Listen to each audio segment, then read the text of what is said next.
ये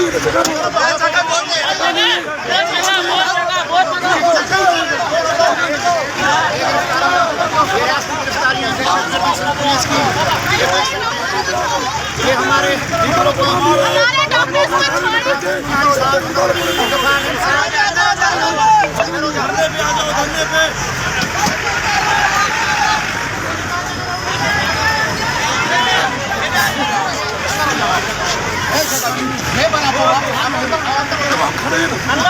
अंदर हो जाओ, खड़ा रहने दे यार, आप साथ ले जाओ,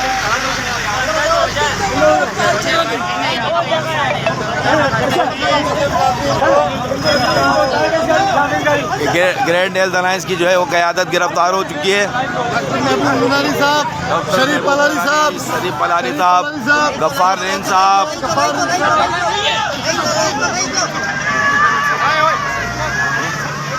एक मिनट हटो हटो, चलो चलो चलो चलो, ना मंजूर।